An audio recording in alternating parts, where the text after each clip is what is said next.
영국의 한 아버지가 자신의 SNS에 딸과 다정하게 찍은 3장의 사진을 올렸는데 이틀 만에 약 100만 개의 좋아요를 받는 등 화제가 됐습니다.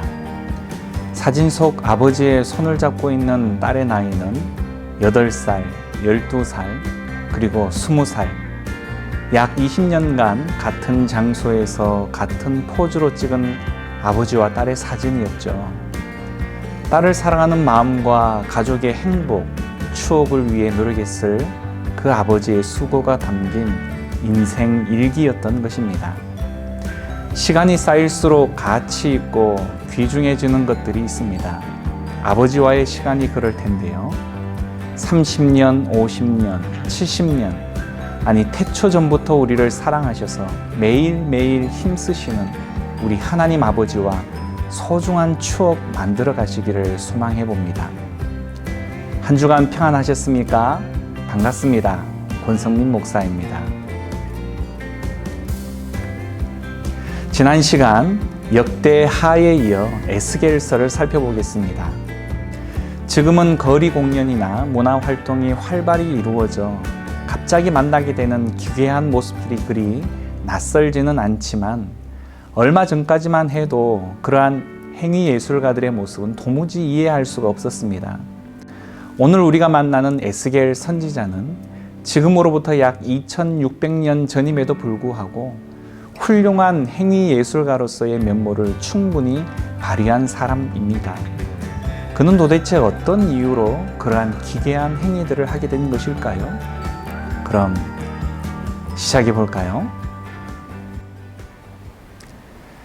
선지서는 분열왕국 시기로부터 포로 시대, 그리고 포로에서 귀환한 시대까지 활동했던 선지자들의 활약상을 기록한 것입니다. 오늘 우리가 다루는 에스겔서는 분량에 있어서 대선지서에 해당되고 에스겔의 설교 혹은 예언과 환상을 다루고 있습니다.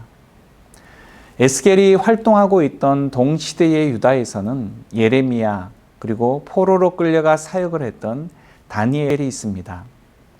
바벨론의 느부갓네살은 유다를 3번에 걸쳐 침공했는데 1차 침공인 주전 605년에 다니엘과 그의 친구들이 끌려갔고 유다의 반란에 바로 2차 침공을 통해서 주전 597년에 바벨론 군사들이 예루살렘에 들어와 반란을 진압하고 유다 왕 여호야긴과 권세 있는 자들과 지도자들, 즉 유대 상류 계층과 용사 10,000명을 끌고 갈 때 함께 끌려간 이가 바로 에스겔이었습니다.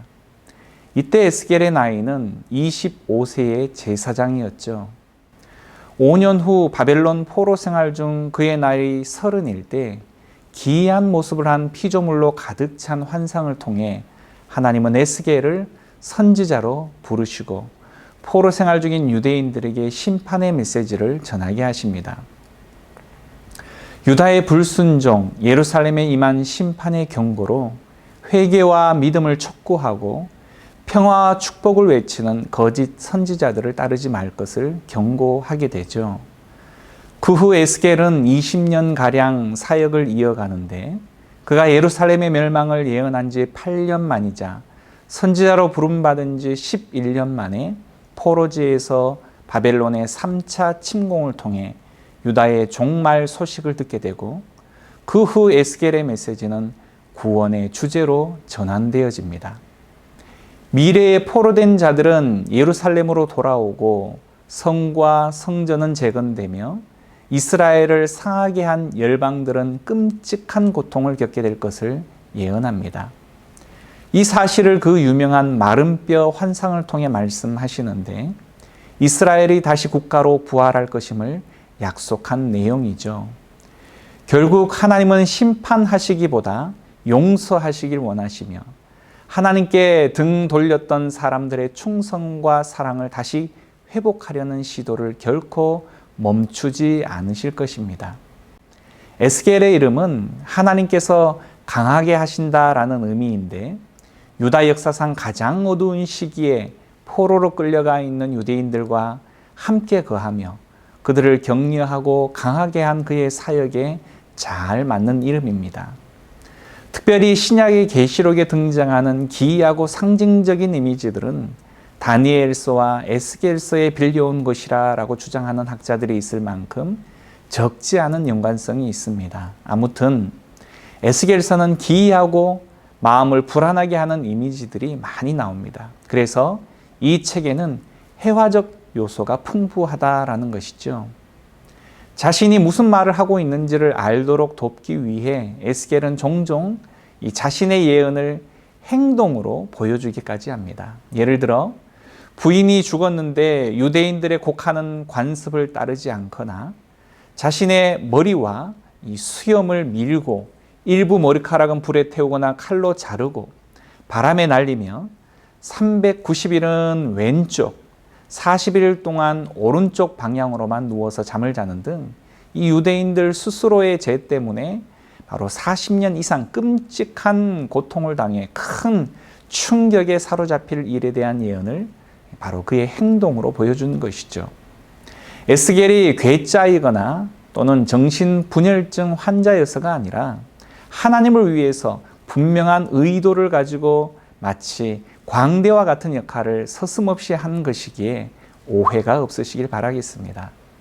결론적으로 에스겔은 마음이 굳은 이 유다 민족이 메시지에 귀 기울이도록 최선을 다한 것이죠. 또한 에스겔서는 이 생생한 상징들이 많이 등장을 합니다. 가령 애굽을 큰 악어로 부르고 해변 도시 두로를 거대한 배로 부릅니다. 이처럼 에스겔서의 상징과 내용들은 때로 은유적으로 표현된 부분이 있기에 문자적으로 이해해서는 큰 오류를 범하기 쉽죠. 화려한 이미지들과 은유들은 이 독자들의 주의를 사로잡아 선지자가 말하고자 하는 것을 마치 그림을 보듯 생생하게 보도록 도와 그의 메시지에 힘을 더해줍니다. 사람들은 그가 전한 말은 잊어버릴 수 있을지 몰라도 이 행동으로 보여준 예언을 쉽게 잊지는 못할 것이겠죠. 그리고 수년 후에 약속들이 성취되었을 때 사람들은 이런 일이 있으리라 라고 예언했던 그 에스겔의 말이 분명하게 떠올랐을 것입니다. 이처럼 에스겔서는 환상적인 요소들을 포함하고 있기에 때로 그 내용을 완전히 소화하기가 매우 어렵게 느껴지기도 합니다. 하나님께서 에스겔에게 눈부신 장면을 직접 보여주셨기에 에스겔은 그러한 것들을 인간의 용어로 무진장 애를 쓰며 기술하고 있는 것입니다. 그가 본 모습 그대로 표현하기에는 역부족이다 보니 뭐 같더라 라는 식으로밖에는 설명할 길이 없었던 것입니다. 결국 우리가 에스겔이 보았던 환상의 의미를 정확히 깨닫기 위해서는 아마도 하나님을 볼 때까지 기다려야 할지도 모를 일입니다.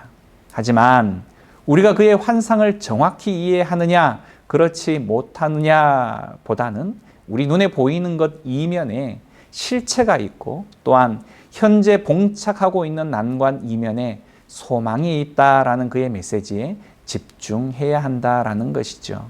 자, 그러면 에스겔서의 세부적인 내용과 구조를 한번 살펴보도록 할까요? 먼저 1장부터 11장에서는 이스라엘을 향한 비난의 메시지가 나옵니다. 먼저 1장부터 3장은 에스겔이 임명되어지는 내용이죠. 바벨론의 포로가 되었던 에스겔이 환상 중에 에스겔을 부르시고 그를 선지자로 임명하십니다. 환상 중에 나타나신 하나님은 보좌에 앉으셨는데 그곳은 성전이 아닌 바벨론이었습니다. 아니, 하나님의 영광이 왜 성전이 아닌 바벨론에 임하신 것일까요? 이스라엘의 우상 숭배와 불의가 하나님이 그분의 성전을 떠나시도록 했기 때문입니다. 아직 미래에 대한 소망이 사라진 것은 아니지만 이제 에스겔은 하나님의 심판을 선포하기 시작을 합니다. 먼저는 이스라엘에 대해, 다음은 주변 나라들에 대해서죠. 그런 후 33장에서 핵심적인 사건, 즉 예루살렘이 바벨론에 의해 함락되었다라는 소식을 전해 듣게 됩니다. 성전은 파괴되었고 그의 암울한 예언은 그만 현실이 되고 말았죠. 그들이 포로가 된 것은 이스라엘 역사상 가장 충격적이며 참혹한 일이었고 하나님과 이스라엘의 관계가 완전히 끝난 것인지 깊은 의문을 갖게 만들었습니다. 에스겔은 하나님과의 언약을 이스라엘이 어떻게 깨뜨렸는지 다양한 방법으로 고발을 합니다. 이스라엘은 다른 이방 신들에게 충성을 바치고 우상을 숭배했는데 이로 인해 이스라엘의 사회적 불의와 폭력이 만연하게 됩니다. 하나님은 에스겔을 세워서 백성들에게 경고하라라고 하시는데요. 에스겔이 포로로 잡혀간 바벨론의 침공 외에도 또 다른 공격이 뒤따를 것이며 예루살렘 도시와 성전의 파괴도 임박했다라는 것입니다. 다음 4장과 5장은 에스겔의 이 시각적인 연출이 바로 등장을 합니다. 에스겔은 말뿐만이 아니라 다양한 방법, 다시 말해 길거리의 공연 형식으로 대중 앞에서 정말 기상천외한 행동을 하기도 하는 등 시각적인 연출을 마다하지 않습니다. 이는 그의 예언적 메시지에 대한 비유 같은 것이죠.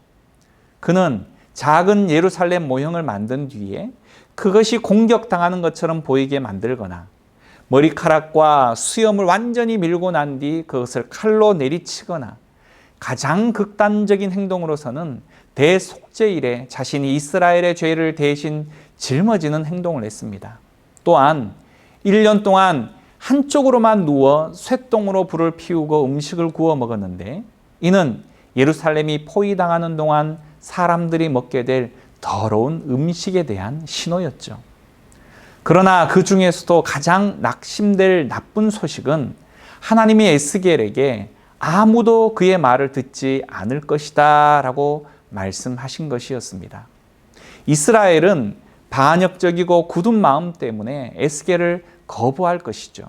이는 광야에서 반역한 이후에 모세가 이스라엘에 대해 묘사하길 언젠가 포로가 될 것이다 라고 예언한 그 내용을 상기시키시는데 에스겔은 그 예언이 실현되는 불행한 특권을 누리게 되고 맙니다. 그렇게 크게 실망한 에스겔이었지만 자신의 역할을 계속해서 이어가게 되죠. 그리고 약 1년 후 그가 또 다른 환상을 받게 되는데요. 성전에 대한 것이었습니다. 그는 가상 체험을 하듯 이 성전을 둘러보면서 그는 좋아 보이진 않습니다. 성전 앞 바깥들의 커다란 우상 신상을 보게 되죠. 그리고 이스라엘 장로들이 이방 신들에게 성전 안팎에서 제사를 드리고 이스라엘 여인들이 담무스라고 이름하는 그 바벨론 신을 숭배하는 모습을 보게 됩니다. 그리고 하나님의 영광스러운 보좌가 성전 위로 떠오른 뒤에 바벨론 쪽으로 떠나는 것으로 이 환상은 끝이 나게 되죠. 11장에서는 하나님의 영광이 어떻게 바벨론에 있는 에스겔에게 임했는지를 보여주는데요. 이스라엘의 우상 숭배와 언약 위반이 너무도 노골적이고 역겨워지자 하나님은 자신의 성전을 떠나신 것입니다. 그들이 하나님을 내쫓았으며 하나님은 이스라엘이 멸망에 처하게 하신 것이죠. 하지만 하나님은 자기 백성을 버리시는 것이 아닙니다. 11장의 환상 끝에서 하나님은 이스라엘의 남은 자들을 그 땅으로 돌아오게 하실 것이다 라고 약속을 하십니다. 그리고 그들의 돌과 같은 이 굳은 마음을 제거하고 살과 같은 부드러운 마음으로 바꿔주시겠다라고 말씀하시죠. 그래서 마침내 하나님을 진심으로 사랑하고 따르게 될 수 있도록 말이죠. 그만치 이 11장은 이 책의 핵심적인 전환점으로 나머지 부분이 어떻게 구성되는지를 이해하는데 큰 도움을 주게 됩니다. 이제 12장부터 24장까지는 바로 이스라엘에 임할 심판을 다루고 있습니다. 다음 세 부분은 모두 하나님의 심판에 대한 공표인데요. 첫째는 이스라엘, 다음은 주변 나라들, 그리고 예루살렘에 관한 것입니다. 그러나 그 후에는 이 11장의 소망적인 결론이 또 다른 세 부분으로 나뉘어 전개되는데 먼저는 이스라엘, 다음은 주변 나라들, 그리고 온 창조 세계에 대한 소망에 대해서 말입니다. 12장부터 24장은 이스라엘에 임할 하나님의 심판에 초점을 맞추는데 이 부분은 다양하게 구성된 시와 수필의 모음집입니다. 여기서 에스겔은 그가 즐겨 쓰는 비유와 우화를 보여주죠.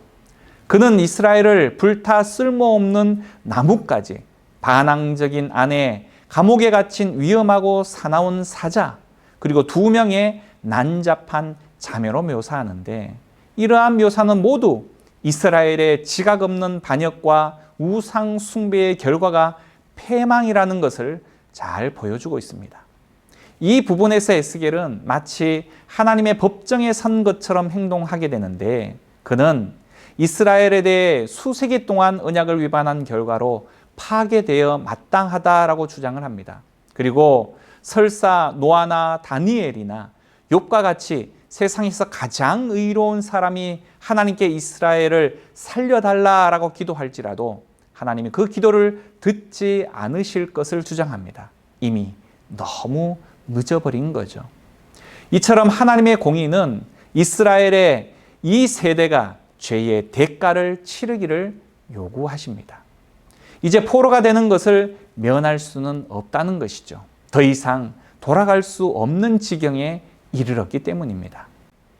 25장과 32장까지의 내용은 주변 나라에 임할 심판을 다루고 있습니다. 이스라엘과 맞닿은 주변 나라들, 다시 말해 블레셋, 암몬, 모압, 에돔, 그리고 다음으로 그 지역에서 가장 강한 이집트와 두로에 초점을 맞춥니다. 이스라엘은 이 두 나라와 동맹을 맺고 그들의 신과 우상들을 받아들였죠. 그래서 하나님은 오만하게도 자신들이 스스로 신이 되어 마음대로 옳고 그름을 정의한 두로와 이집트의 왕들을 꾸짖으십니다. 그리고 하나님은 이 왕들의 교만에 책임을 물으시며 바벨론을 들어 그들을 무너뜨리실 것을 알려주시죠. 그들은 다른 모든 이들과 함께 하나님의 심판 앞에 서게 되어질 것입니다. 그리고 33장은 예루살렘이 무너지는 내용들을 다룹니다. 이렇게 강렬한 두 부분이 끝나면 이 33장에 짧은 이야기가 나옵니다. 에스겔은 이제 방금 예루살렘에서 온 한 난민을 만나게 되는데, 그는 에스겔에게 바벨론이 예루살렘을 공격해서 도시가 무너지고 성전이 파괴되었다라고 알려주게 되죠. 에스겔의 암울한 경고들이 그만 현실이 되고 만 것입니다. 그러나 여러분, 이 11장의 결론을 기억하시죠? 이스라엘의 남은 자들을 그 땅으로 돌아가게 하실 것이며 그들의 돌과 같은 이 굳은 마음을 제거하고 살과 같은 부드러운 마음으로 바꿔주시겠다라고 말씀하신 하나님의 약속 말입니다. 이야기는 아직 끝이 아니라는 것이죠. 에스겔이 본 심오한 소망의 환상을 한번 보십니다. 34장부터 37장, 다시 말해 이스라엘을 향한 소망의 내용입니다. 11장의 소망적인 결론이 이 세 부분으로 나뉘어 전개가 되어지는데요. 먼저는 이스라엘, 다음은 주변 나라들, 그리고 온 창조 세계에 대한 소망에 대해서입니다. 먼저 이스라엘에 대한 소망은 하나님께서 새로운 다윗을 세우시겠다라는 약속으로 시작을 합니다. 미래의 메시아 왕이며 이스라엘이 필요로 했지만 갖지 못했던 그런 지도자입니다. 이 메시아 왕이 다스릴 새 이스라엘은 변화된 백성들의 나라입니다. 하나님은 그들의 반역적인 마음을 새로운 마음으로 바꿔주실 것입니다. 마치 모세가 신명기의 마지막 부분에서 약속한 것처럼 말이죠. 하나님은 그들의 굳은 마음을 제거하고 그의 영을 그의 백성에게 보내 부드러운 새 마음을 주어 하나님을 사랑하고 따르게 하시겠다라고 말씀하십니다. 그리고 이 개념은 이 특이한 다음 환상에서 더욱 발전하게 되어집니다.